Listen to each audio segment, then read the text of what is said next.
Hi friends, it's Hannah and I'm so glad you're here. Today we're going to be making 4 projects from dried corn husks. They're fun, they're awesome, and they're unique.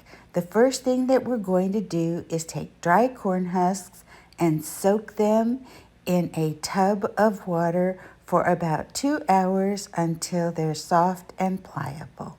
The next thing that we're going to do, the corn husks have a pointed end and a flat end, and we're going to add a pointed end up and a flat end up and a pointed end up and a flat end up and make a messy bow.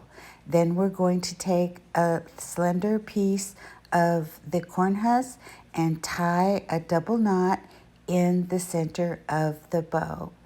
Then we're going to take the top of the corn husk and we're going to use our fingers and just shred one side of the messy bow and turn it over and shred the other side of the messy bow. It doesn't take long at all, and these make the cutest, most unique, and actually beautiful rustic bows that you can use on many projects. Now we're going to make a pom-pom, and we just tie some corn husks, fold them in half and tie them at the bottom. And these can be either tassels or pom-poms. And once it's tied tightly at the bottom, you do the same thing. You shred it, and now we have some really beautiful pom-poms and messy bows, and we're just going to set those aside to dry because we're going to use them in some of our projects. Another easy way is to get a metal skewer or an ice pick instead of using your hands and just shred one side of the messy bow and turn it around and shred the other side. You can make these bows faster than you can make a bow out of ribbons, and they're beautiful. Our next project is we're going to cover pumpkins with corn husks. I bought the pumpkin at the Dollar Tree, and I have floral pins, and I have wet corn husks, and I place the wet corn husks with the pointed side up, and I make sure to leave enough space at the bottom so that I can tuck the corn husks underneath the pumpkin. Once I've covered the entire pumpkin, I bring it all together and I tie the top off with a piece of corn husk just so that I can keep everything in place while I'm pinning the bottom of my corn husk to the bottom of the pumpkin. I double check to make sure that all of the corn husks at the bottom can be folded under the pumpkin. Then I turn the pumpkin on its side and I begin pinning all of the corn husks to the bottom.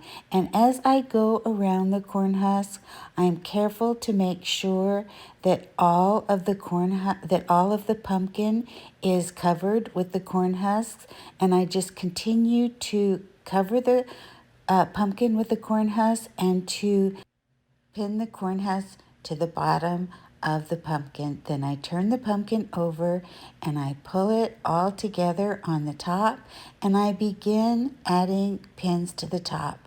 The pins on the top I pin right outside of the stem of the pumpkin, and I do the same thing. I go around the pumpkin and I just make sure that the corn husks cover everything, and as you can see, I am pulling very tightly on these corn husks, and that's why it's important for them to be wet. They're very, very pliable. You can move them and put the pins in them, and if they were dry, you would not be able to do it. The pins would crack the corn husks and you would not be able to manipulate them as you wanted to, and of course we want them all to be flat. And this is how the pumpkin looks. And then you take the top of the pumpkin and you do the same thing that we did with the messy bows and the pom-poms, and we just shred the top of the pumpkin, and this is how it looks. I have a dried pumpkin so that you can see how shredded parts curl up by themselves, and they look so beautiful.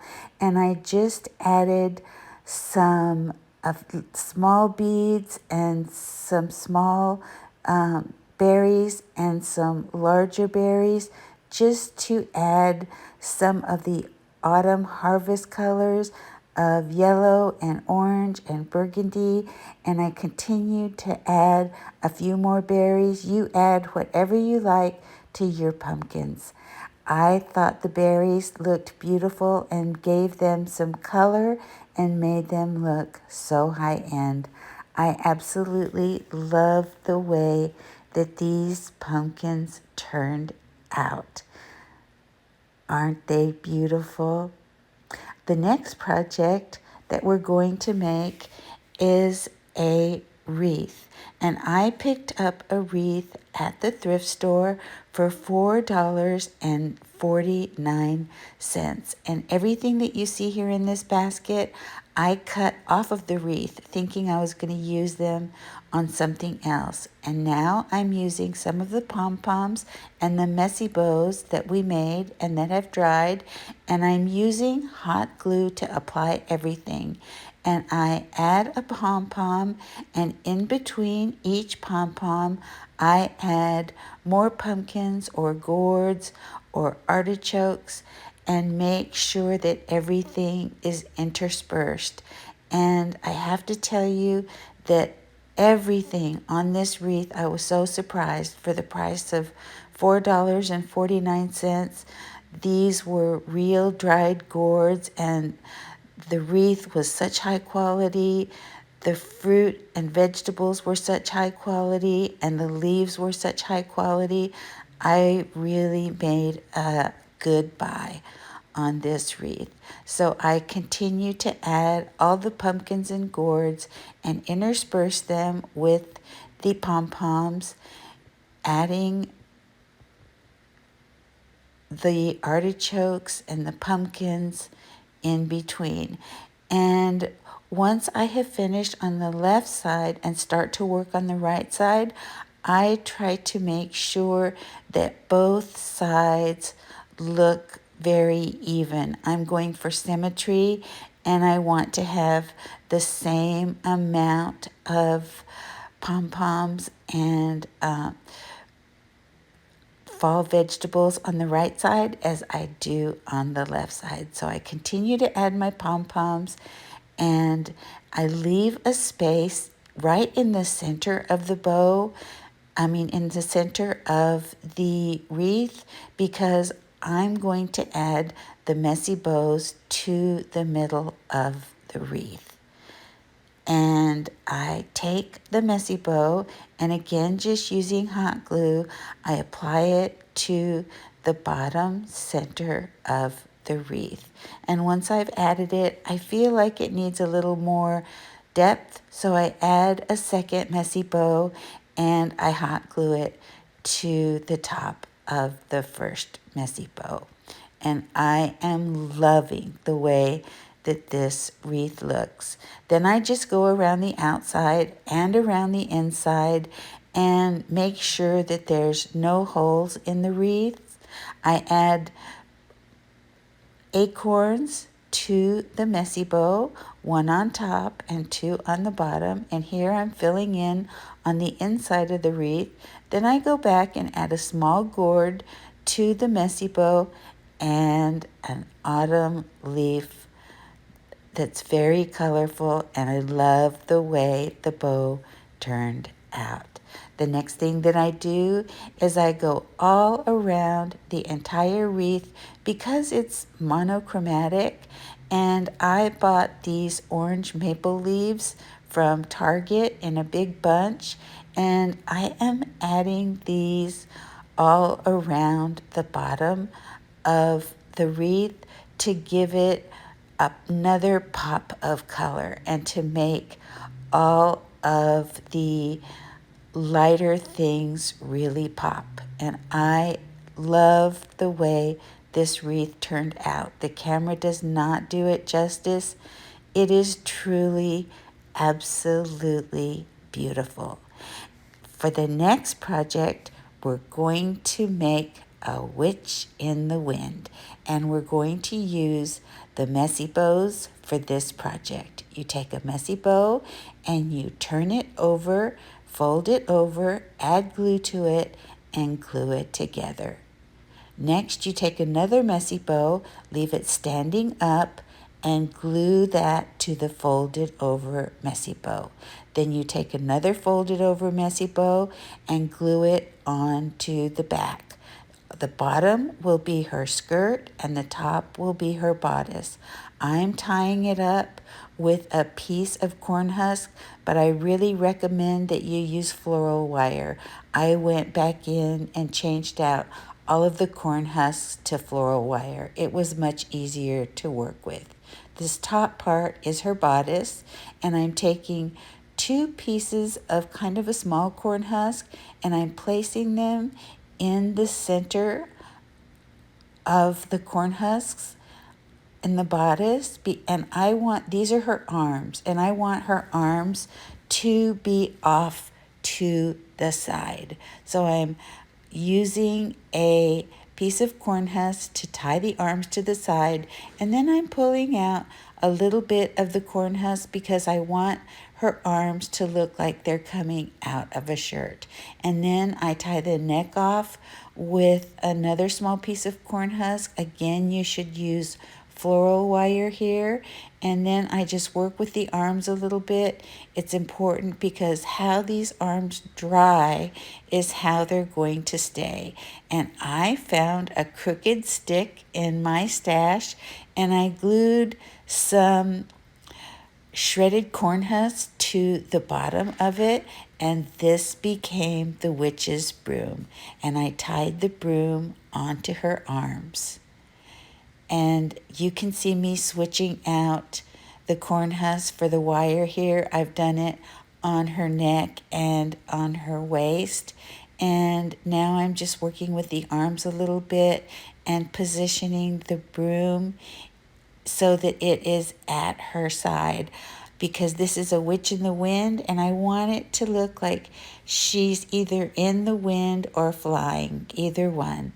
I want it to give her that look. And so I really carefully work with her arms and the broom, and I'm very patient until I have them exactly how I want them placed.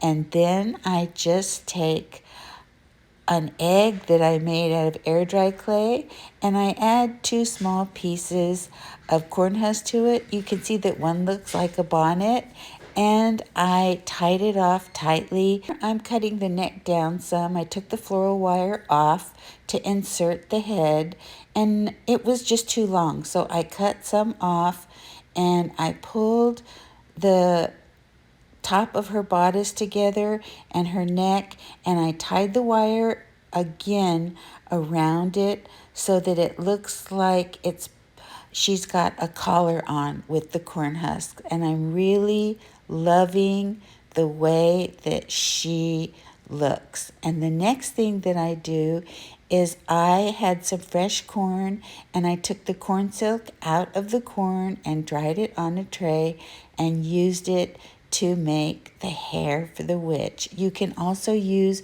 very thin jute that you have combed out, but this corn silk is the very best. It is absolutely perfect to make the witch's hair. So I add on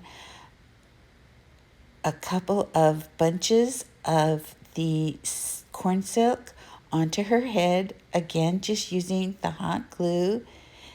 And I'm pulling everything to the back because I want her hair to look like it's in the wind as well as her skirt. And then I cut a circle out of a dry piece of corn husk for the bottom of her hat, and I glue it onto the top of her head. And then I use scissors to trim up the hair. I want it to look messy, but just right messy. Then I use the top of the pointed edge of another corn husk and I roll it up and I cut it off and I glue that to the top of the flat part on the witch's hat, and I tie it off twice and then I cut a pointed end off of the top, and this makes a perfect witch's hat. And then I used dark corn husks and I covered her skirt and her neck and the brim of her hat. And these corn husks are wonderful. They're purple. And I picked them off of a piece of Indian corn that I had. But any dark ribbon that you have or colorful ribbon that you can place onto the white corn husk that gives you a different color to make the white pop is wonderful. So I recommend a dark color. And now I'm going to glue the broom onto her arms. I'm holding the bottom part of her arm, and now I'm going to glue the top part of her arm, and I just let the sleeves hang down. I think that's a good part of the look. And then once again, I just make sure that I have the broom in the proper position, and this witch is complete.